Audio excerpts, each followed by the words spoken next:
Las palabras de Carlos Martínez resonaron como un reto abierto a la lógica y al pronóstico previo. Al cierre de los colegios electorales lanzó un mensaje que pocos esperaban escuchar: vamos a darle la vuelta a los sondeos. Una frase que sonaba a osadía, casi a desafío directo a los números que durante semanas habían marcado la pauta de las encuestas. Y, sorprendentemente, el mensaje se materializó. Los primeros datos a pie de urna, los más valorados y considerados confiables, situaban al Partido Socialista entre 25 y 27 escaños. Sin embargo, cuando los conteos finales comenzaron a afinarse, los escaños ascendieron hasta 30, superando todas las expectativas. El vuelco fue tan inesperado que resulta complicado encontrar explicaciones racionales. Después de los descalabros en Aragón y Extremadura, nadie parecía confiar en un resultado favorable para los socialistas. Y sin embargo, ahí estaban, desafiando la lógica. No tardaron en surgir murmullos sobre posibles irregularidades, voces que hablaban de manipulación, de mecanismos ocultos que alteraban los votos. Apenas cerraron las urnas, se filtraron vídeos y comentarios que confirmaban las sospechas de quienes desde hacía meses advertían sobre los riesgos de fraude electoral. Mientras el país debatía sobre números y porcentajes, Yolanda Díaz se encontraba en los Oscar, disfrutando de un viaje de lujo pagado con fondos públicos. Un desfile de elegancia, business class, vestidos de varios miles de euros y cenas con estrellas de Hollywood, mientras en la península los ciudadanos luchaban por llenar sus tanques de gasolina, donde apenas 10 o 15 litros se habían convertido en un lujo equivalente a una buena mariscada. El contraste no pasó desapercibido, la élite política celebrando mientras la ciudadanía enfrentaba la cruda realidad económica. Algunos incluso comparaban esta situación con lo que, según rumores, habría hecho Isabel Díaz Ayuso. A lo largo de la jornada electoral, se pudo percibir algo más profundo, la sensación de que la maquinaria electoral no funcionaba únicamente como un instrumento de conteo, sino como un mecanismo susceptible de ser manipulado. Se especulaba que ciertos sistemas podrían haberse activado como prueba durante estas autonómicas, un ensayo anticipado para lo que podría suceder en las próximas elecciones generales. Esa hipótesis, inquietante, planteaba un escenario donde la democracia parecía vulnerable ante quien supiera manipular los instrumentos adecuados. Los grandes medios intentaban ofrecer explicaciones que resultaban insatisfactorias. Se hablaba del efecto antiguerra en Castilla y León, como si los votantes estuvieran más preocupados por la geopolítica y el conflicto en Oriente Medio que por los precios del combustible, la cesta de la compra o el empleo. Otros argumentaban que el éxito de Martínez residía en haberse alejado de Pedro Sánchez y centrarse en la política autonómica, dejando de lado escándalos, corruptelas y casos de violencia que salpicaban a la política nacional. La narrativa parecía débil, casi forzada, y lejos de reflejar las verdaderas preocupaciones de los ciudadanos. Desde Podemos, la decepción fue absoluta y la autocrítica inmediata. Tras los fracasos previos, las expectativas se habían desplomado. El análisis de su propio resultado fue claro, negativo, contundente, sin posibilidad de matices. Mientras tanto, la ostentación política contrastaba con la realidad cotidiana. La presencia de Yolanda Díaz en la alfombra roja, entre flashes y celebridades, se convertía en símbolo de una desconexión con la ciudadanía. Escenarios de lujo y viajes pagados con fondos públicos contrastaban con familias que tenían que medir cada litro de gasolina para llegar a fin de mes. Pero más allá del espectáculo y las polémicas mediáticas, surgía un tema más grave: la posibilidad de manipulación electoral a través de tecnologías digitales. La introducción del DNI digital abría puertas que hasta entonces habían sido infranqueables. Un votante podía mostrar una simple captura de pantalla de su DNI electrónico y ejercer su voto sin verificación efectiva. La amenaza de suplantación de identidad era real. Conociendo los datos de un vecino, cualquier persona podía votar en su nombre. Este riesgo, combinado con la centralización de Indra en el recuento de votos y la participación directa del Estado, generaba escenarios preocupantes que rara vez se veían en otros países. Los ejemplos de irregularidades recientes confirman estas preocupaciones. En Moácar, Almería, 7 personas del PSOE fueron detenidas por intentar comprar votos de inmigrantes, ofreciendo entre 100 y 200 euros y aumentando la oferta por cada recomendación adicional. En Ciudad Real, vecinos denunciaron sobornos que oscilaban entre 50 y 120 euros, ofrecidos por familiares de candidatos del PSOE directamente en sus casas. En Tenerife, Arona y La Gomera, Investigaciones judiciales documentaron intentos de suplantación de identidad y manipulación del voto por correo desde ordenadores oficiales del Cabildo. La reiteración de estos casos sugiere que no se trató de hechos aislados, sino de una práctica sistemática que revela una sensación de impunidad en quienes la ejecutan.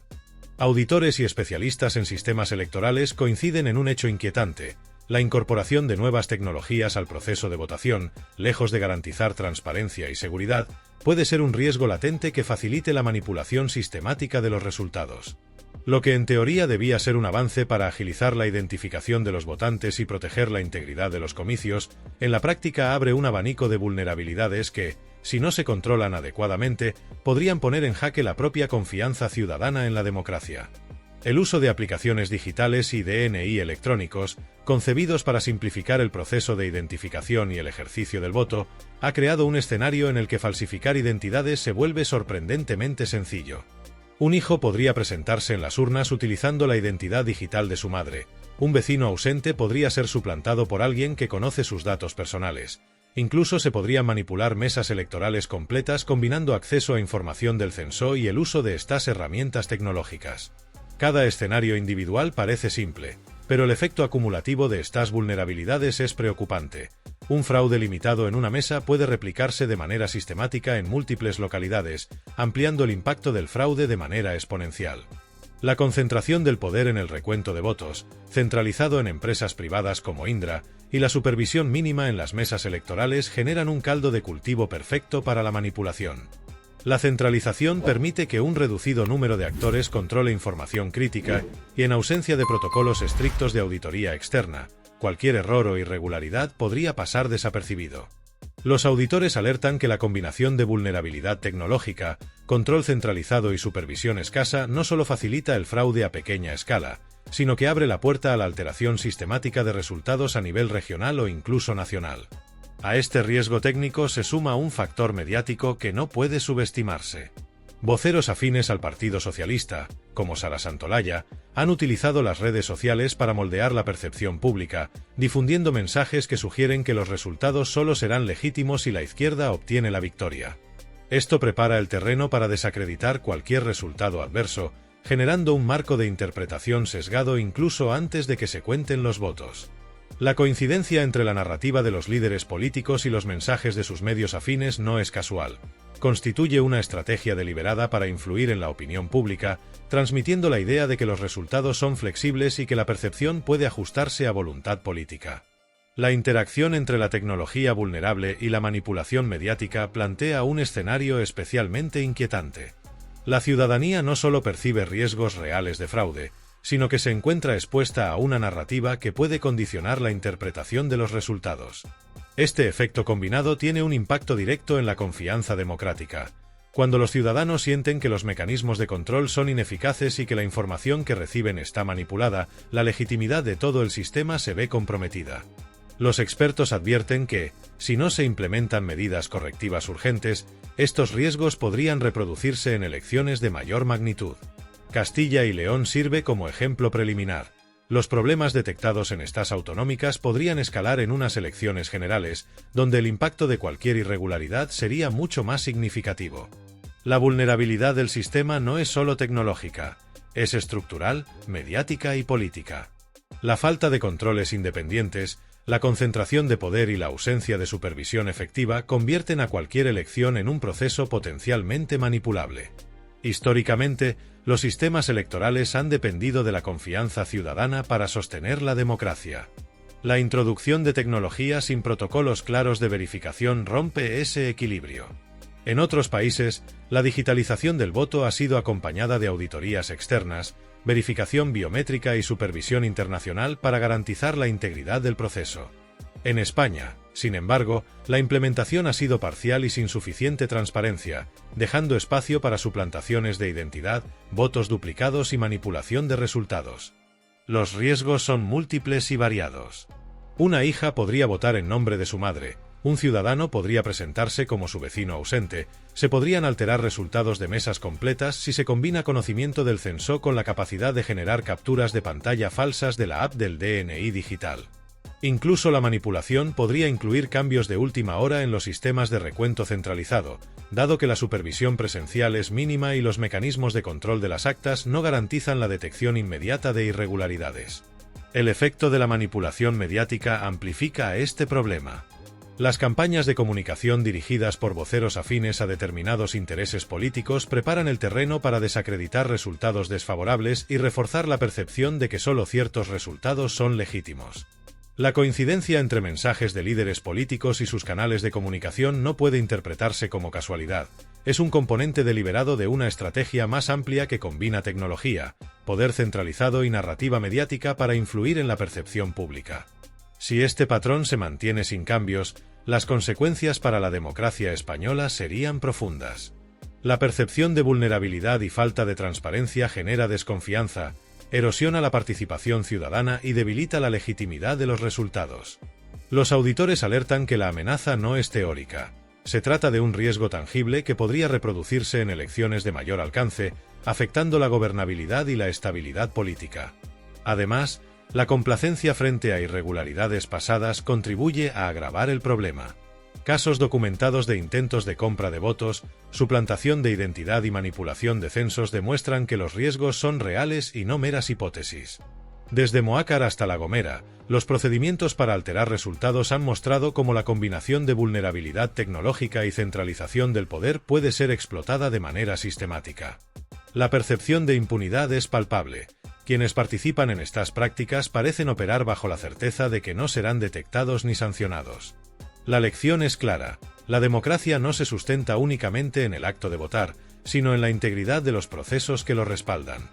La digitalización del voto, la concentración del recuento, la supervisión limitada y la manipulación mediática crean un escenario donde la legitimidad electoral puede ser cuestionada en cualquier momento. Castilla y León representa un caso de estudio que muestra lo que podría ocurrir a nivel nacional si no se establecen controles independientes y protocolos de seguridad rigurosos.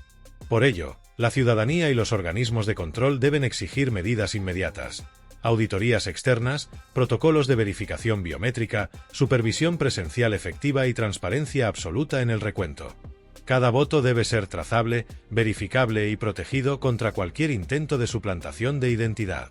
La democracia exige que los ciudadanos tengan certeza de que su participación será respetada y contada de manera justa. El panorama es grave. La combinación de tecnología susceptible de manipulación, centralización del poder, supervisión limitada y narrativa mediática controlada plantea un riesgo sistémico que puede comprometer la legitimidad de cualquier elección. Castilla y León es solo la primera advertencia, un espejo de lo que podría replicarse en procesos de mayor escala. La integridad del sistema electoral, la confianza ciudadana y la estabilidad democrática dependen de que estas vulnerabilidades se aborden con urgencia. En última instancia, la democracia no puede depender únicamente del acto físico de depositar un voto. Depende de la certeza de que cada voto será contado de manera justa, transparente y verificable. Cuando esa certeza se cuestiona, toda la estructura de confianza que sostiene la participación ciudadana se debilita. Los próximos procesos electorales, tanto autonómicos como generales, podrían ser el verdadero examen de la resiliencia del sistema. Si no se refuerzan los protocolos y se garantiza la independencia de la supervisión, la integridad de la democracia española estará en riesgo.